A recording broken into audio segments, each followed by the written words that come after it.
Hello there, ladies and gentlemen. This is Moltrap here, coming at you with another StarCraft 2 commentary. And this is a game I'm actually doing for a very specific purpose. I am submitting this game as my application for a job casting Code A matches for the GSL, so wish me all luck for that. Those of you that happen to be watching this game at GOM TV, in case you're not familiar with me, I am Moltrap, and I've been casting Brood War games for over 3 years, including several live events, both online and offline. And I've got over 1,200 videos casting Brood War, and I believe I've got 150, 200 videos now casting StarCraft 2 on my StarCraft 2 account. I've done some live events for StarCraft 2 as well. In any case, this is going to be, as promises to be, a very, very entertaining game. This is none other than Liquid Hawk versus I am NesTea, and look at this.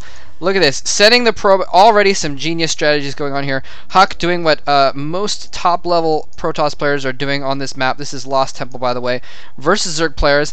And NesTea actually kind of going a step ahead of the game in that, is actually sending his Overlord. He sent his first Overlord to this cross position. And I actually like that move a lot because, yeah, you can get a very quick scout in, but these days so many Protoss players are sending their first probe over here to spy your Overlord coming in that it actually can be detrimental. And in this case, he's actually going to send his Overlord over here, and it's much more information, much more valuable to find information about a Zerg Protoss player who is close positions by land instead of by air. So makes a lot of sense. NesTea is going to go ahead and put his pool down first and get gas as well. A little bit interesting, I guess, maybe because he hasn't scouted this location. I thought he saw that probe earlier, but maybe not. He wants to get the pool out earlier and get some teching down. Anyway, this promises to be a very good match because if you guys don't know much about these players, Liquid Huck is relatively, well, I was going to say relatively new compared to NesTea, I guess, in the StarCraft world. Huck, he actually was very good in the beta. Got a name for himself in the beta and did very well for that. Huck actually getting a forge down first, and maybe NesTea somehow suspected that forge first and decided to go pool first just in case of any kind of a cannon's first strategy. This is from the previous patch, by the way, 1.1.3, so 2 pylons could still block off this ramp. In any case, Liquid Huck, he's playing for the Team Liquid. He actually went to Korea for a little while there. I think he's still in Korea. The last I heard, he had gone to DreamHack in Sweden, and I'm not sure where he went after that. He's actually a Canadian player. NesTea, of course, an old-school Brood War player. He switched over to StarCraft 2 with the team Incredible Miracle. It was interesting when StarCraft 2 came out, a lot of StarCraft 2 teams kind of popped up consisting of old-school Brood War players, and Zergbong was one of them, who now goes by NesTea. Anyway, so he's on the team Incredible Miracle, and he actually is really good at StarCraft 2. I mean, he was pretty mediocre as far as things went in the Brood War scene, but I mean, any pro gamer is going to be really good compared to everyone else in the world, and not a lot of pro gamers have switched over to StarCraft 2 yet. So NesTea, oh, is the probe going to get in? The probe does get in. He's not going to have a whole lot to spot here, but he might be able to spot these drones popping out. He's actually going to avoid going straight in there because he doesn't want the queen to kill them off. So the probe is going to go around the back and see if he can spot any tech buildings. This is brilliant. Nicely done. He just barely got that probe in there, and he's gonna see a lot. The queen finally does stop him, but he was able to look around a lot there and see that not too much was going on there. Spine crawler going down in the front for NesTea. I like that move. It's very safe. It's handy to have that spine crawl around just in case of early aggression. He doesn't know a whole lot of what's going on. He did see this. He had this Overlord run all the way through the base, so he didn't see too many gateways or anything like that. But it's just safe to have that spine crawler, and especially if you think there's going to be some pressure, you know, perhaps if you've seen these units out, then it's healthy to have that spine crawler there. You know, you actually can spend a little bit less minerals. You know, normally spine crawlers, you think, okay, well, you're spending a lot of minerals, you're spending the drone, and they are expensive, but it beats having to spend a lot of money on Zerglings later on. In Any case, so yes, NesTea here, getting out lots and lots of roaches now. He put down a roach warren immediately after that probe died. He's starting to pump a decent amount of roaches. He's just got one gas, so he's not going to be able to make constant roaches. It's not any kind of all-in or anything like that, but he knows he needs to get some forces out there just to deal with what might come. He saw 2 sentries, so he can expect more, and he saw this expansion, so he knows pretty much what Huck is up to at this point. Anyway, I talked a lot about NesTea. I didn't mention, though, yet I didn't get a chance to mention, he actually won the GSL in the 2nd season and just showed absolutely brilliant play. NesTea is just known for being really, really super smart and just doing exactly the right strategies that he needs to do, and exactly the right counters and stuff. And we're going to see a battle in the middle of the map. Actually, the sentries are really exposed, cast a lot of force fields, and he's just going to have to escape. He's trying to kill off those 2 roaches in front, but he needs to get out of there or his sentries are going to die. He needs to just run away right now. There, the force fields drop down, and these Zerglings are now going to chase his sentries all the way back to his main base, and that was actually a blunder by Huck. He didn't, I mean, you cast the force fields to trap the roaches to make sure they can't get away so your zealots can kill them. But there was one zealot. He didn't have the forces to actually damage those roaches. A huge attack coming in here from NesTea. He's going to get right into the natural expansion. Beautiful force fields are going to protect him for a little while. He doesn't have vision on this ridge, so he can't get this cannon. More stalkers warping in the back, and these roaches are just barely being held back by those force fields. They're getting weak. They're going to fall down. The roaches are now through, but cannons are warping in. More stalkers are there as well. I think he might be able to hold this attack off just with these probes, and he is barely going to hold this off. He's going to lose a few probes in the process. But wow, that was hardcore. I'm not sure how he saw the high ground actually to see that cannon. Maybe he snuck a Zergling around or something along those lines. But anyway, wow, NesTea going with a good squad of roaches, and now has been, in the meantime, as the pro he is, teching up and droning up. Look at this. In the meantime, he's gotten full saturation on his minerals at both bases. He had pretty close before, but remember I mentioned he only had 1 gas up at the beginning there? He's now gotten all 4 gases up, and he's got a Spire as well. So he is really going to be powering units at this point. And ooh, look at this! Hidden expansion at the left side of the map as well. It's kind of close. It's kind of a close distance. So, you know, he can get forces there pretty quick if he needs to, but it's not that close. So he's just gonna have to kind of depend on it staying hidden at this point. And one of the advantages there is he kind of used all of his units for that attack, and he gained an advantage on that attack, but that means it'll take forever to get down these destructible rocks. So he actually wouldn't be able to get that gold base, which would be kind of the optimal base to take. And you can see at this point, because he's been droning up, he doesn't have a ton of forces. He had to build more spine crawlers. It would be really, really, really difficult to try and defend this choke point here with the few forces he had. Ooh, nice. Not quite as nice as I thought they were going to be. Force fields. Pinning in a couple Zerglings. Doesn't quite get too many kills. Only picks off a single Ling. All 3 Lings at very low health. Well, Lings spawn at very low health, actually, so never mind. This Observer, in the meantime, is running all over the base, seeing exactly what's going on, and not spotting. Ooh, did he spot those mutas? I think he spotted the Spire at this point. He just spotted that. I don't think he saw those mutas come out, though. He's going to see him in just a second, though. They're going to intercept right now. Some Evo Chambers going down. NesTea setting up for the long game, and he's got his Stalkers right in position already. +1 attack being upgraded for the Zerg Flyers, which is going to be handy to have, especially that aren't. Ooh, attacking that Cybernetics core. If he can kill off that core, it looks like those Stalkers are going to defend that. That was a good choice, though, to try and hit that core. If he can take out the core and stop him from producing more Stalkers, then those mutas are going to get more and more powerful as he gets more of them. Look at this, Huck anticipating a backdoor attack, putting up cannons, running his Stalkers over there preemptively, getting out another Observer. I didn't see if anything happened to his first Observer, or maybe that's the same Observer. Anyway, and Blink being upgraded as well. Very good thing to have against Mutalisks, the Blink. And look at this. Immediately transferring over a decent amount of drones, not fully saturated, but that base is really, really pumping minerals into his economy right now. NesTea getting lots more mutas as well. Look at this, 4 more mutas incoming. He's going to have +1 attack when these 4 mutas pop as well. At about the same time, he's going to have a lot of units. And let's take a look at the unit tab here. Only 14 Stalkers. Well, that's actually decent. Not quite Blink upgraded yet. If he had Blink, he'd be able to blink over there and pick off more Mutalisks. But You know, if they're going pure Muta, pure Stalker doesn't quite work out, and I think Huck might suspect, yeah, he sees the creep now. Let's just go ahead and double check there. He saw the creep there, so he knows there's a base there. He hasn't seen this fourth expansion go up there. Wow, NesTea taking out the gold base to try and take a fifth as well. He is just going crazy. He knows he has an advantage, and of course in StarCraft, when you have an advantage, you don't necessarily need to go for the kill. You just want to seal the advantage by getting more bases, and that's exactly what NesTea is doing right now. Tons and tons of spine crawlers. He really doesn't want to get broken and counterattacked. That's the thing, is if there was a good amount of sentries and all these stalkers, if he actually did attack, Huck could actually break the door if he didn't have all these spine crawlers. So that's really smart too, especially because he's got such a booming economy right now. He can afford to get a few spine crawlers in there. And here we go. Here comes in some harassment. He's got +1. He's got 20 mutas, it looks like, coming and killing off a couple cannons. And he's going to kill off the cannons and have to retreat. Is he going to blink over? He blinks over and picks off another Mutalisk. And, you know, that's worth the upgrade right there, picking off one Mutalisk.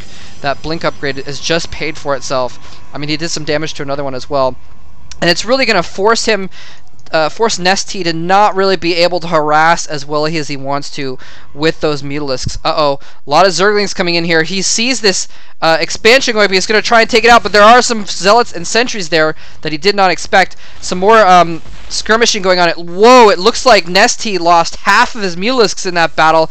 I'm sorry I missed it. Actually, well, I'm not going to go back in this case, but diving in a little bit too close, and that is one of the reasons why Blink is so powerful, because you can kind of make it so that the Mutalisks can't really harass as well, because if you get in too far, you know, one blink and or even two blinks, and you can get all of your Mutas slaughtered. Look at that, each blink picking off a Muta in retreat.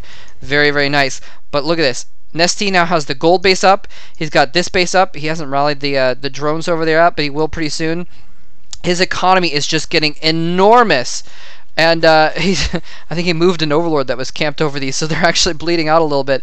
But what he's doing is he's getting his economy up while he's harassing with these Mutalisks. And even though their Mutalisks are now going to be far less effective in their harassment, wow, they are enabling him to get so many bases. He's got 5 bases up now.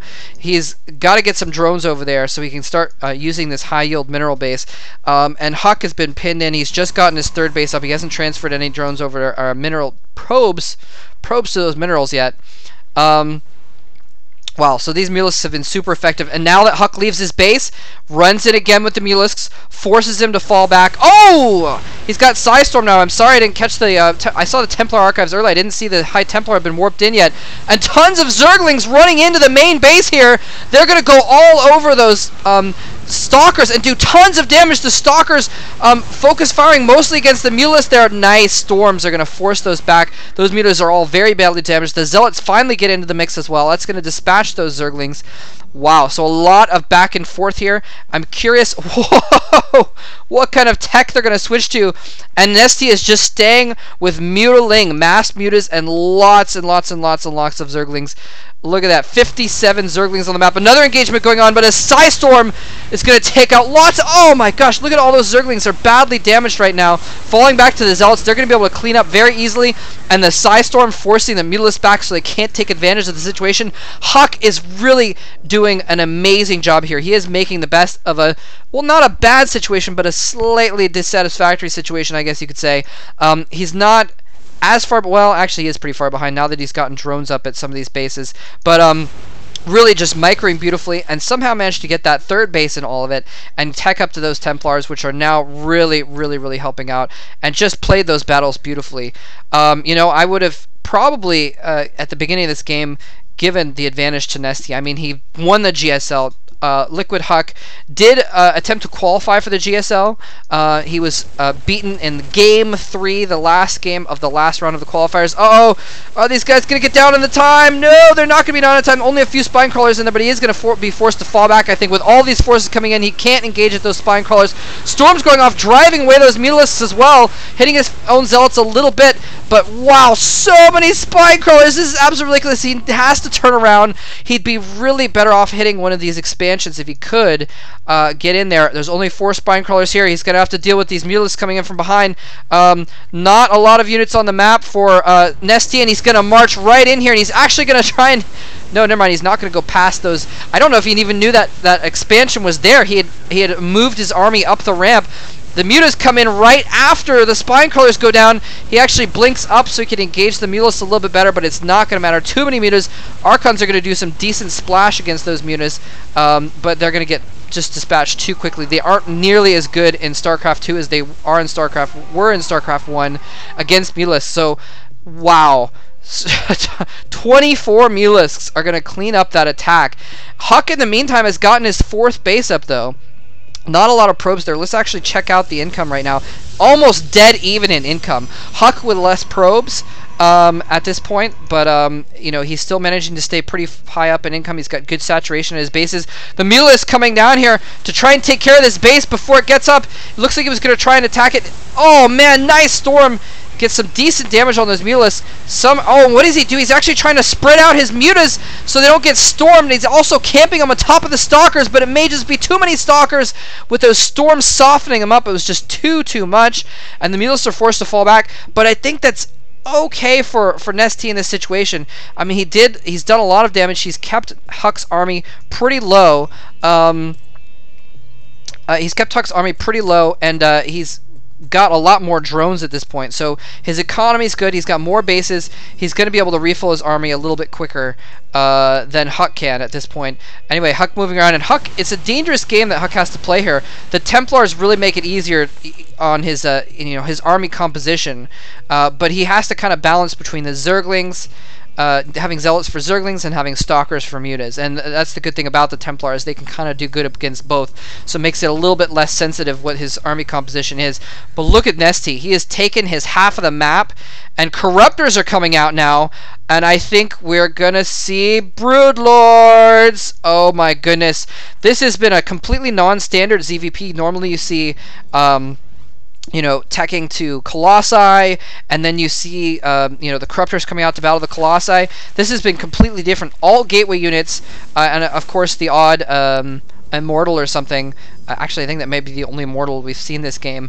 Wow, and look at this Observer. Sees everything, sees this massive spine crawler field moving out here to try and take this middle of the map and try and cut it in half, so that way he can try and defend. I mean, this choke defends all 3 of his bases at once, and there the Broodlords popping out. All kinds of Broodlings floating around them, just itching to be fired down upon their enemies. But these storms could do very, very well against that, especially with the Blink Stalkers can blink in there. Well, actually, I mean, you know, normally you have the Blink Stalkers to blink in and kill off the Broodlords pretty quickly, but it's going to be really tough to do that with all these Zerglings around, especially if the Zerglings are camped underneath the Broodlords. Then any stalkers that blink underneath them are just going to get owned. He's falling back here. He could really use a high ground advantage, will make those Zerglings a lot less effective, so he might be hoping to do that. Here comes a big army of Broodlords. He blinks in, picks off 2 immediately. Storms going off all over the Zerglings. Complete slaughter, complete and utter slaughter of NesTea's forces. Absolutely brilliant Storms. We just saw probably 50 to 100 Zerglings go down in a matter of moments, but at this point 10 Ultralists are being produced. They're slow to finish, but when they come out, they're going to be able to own this army very badly. Can the Stalkers chew through these Spine Crawlers fast enough? I like that he blinks back to let the Zealots get in front so they can do more damage. Ultralists are almost out. 3 Broodlords almost out as well. If he can get all these Spine Crawlers before the forces come in. Storm's taking out the Zerglings as well. It looks like he's going to finish off those Broodlords before they can even morph, and his main army is intact, but when these Ultralists come out, things may change completely. There's the Ultralist Cavern. He's upgrading the +2 armor. It's not going to be in time for this battle, but he's going to have 10 Ultralisks popping out at any moment. Is NesTea going to be able to pop out those Ultralisks in time? Bring them together to take on this army. Ultralisks were made to kill gateway units. Is he going to be able to stomp down on this? Ultralisk coming from all directions, and those Stalkers are probably going to have to get out of town. Zealots going down so fast. Stalkers are just going to abandon their friends to the to the Ultralisks, and is Huck going to have enough to deal with this right now? He needs Immortals, or I don't. Basically, he needs a lot of Immortals right now. I don't know if he's going to be able to take on this many Ultralisks. Storm's going off in a desperate attempt to take out these Ultralisks. The Stalkers on the high ground, blinked up there with the vision, are doing a good job of basically just annoying those, tickling those Ultras. Here they come in trying to take out this expansion. All these Ultras are really damaged though, so I don't know if they're quite going to be able to do much at this point. I think these Stalkers might be able to finish him off with good micro, and yes, he's going to have to retreat, and he would do well to just get out of town and let those Ultralisks heal up right now. Instead, he's actually going to go in and let those few in the front die. He's got more coming in from the back, so he's going to be able to do a lot with those ones at full health, but a lot of his Ultras going down now. I like this. Look at this Immortal with one kill. That's just picking off Ultralisks from the back. Psystorms going off as well are actually going to do a decent amount of damage to those stationary Ultralisks getting stuck on these things. But Ultralisks just doing so much damage, slaughtering probes with their splash damage.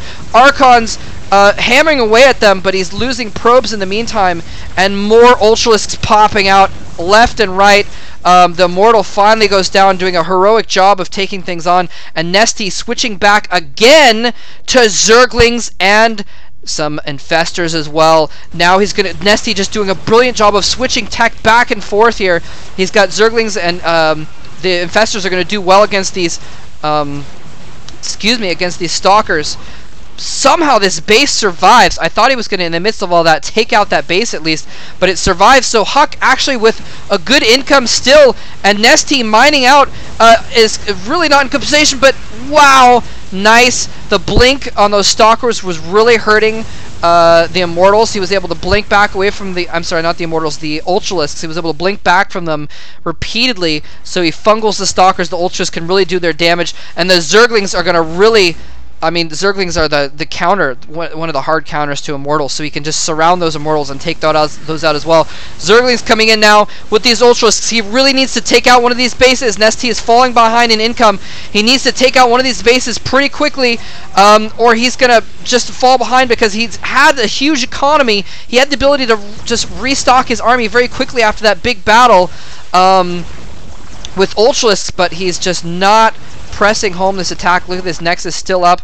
Huck might want to, oh, I like this. Next, Nidus Worm, well, yeah, I kind of like that Nidus Worm coming out. There's no base here, but at the very least he's going to be able to just pop out anything he wants at any time and stop Huck from taking that base. In the meantime, NesTea has taken his own island base. He's got a Nidus Worm up here as well. Oh, that's kind of cool. Using it to Nidus drones. That's what he's doing. He's going to, I wonder if he's going to Nidus mine. Which is a little trick that was figured out in the beta, where you can kind of rally units from the Nidus Canal to the minerals and back again, and they'll collect minerals and go back in. And it looks like that might be what he's doing. Nope, he's going to build a hatchery there. That makes more sense, but it's a lot of very micro-intensive to Nidus mine. Anyway, oh, look at that. He fungals the observer he knew was there.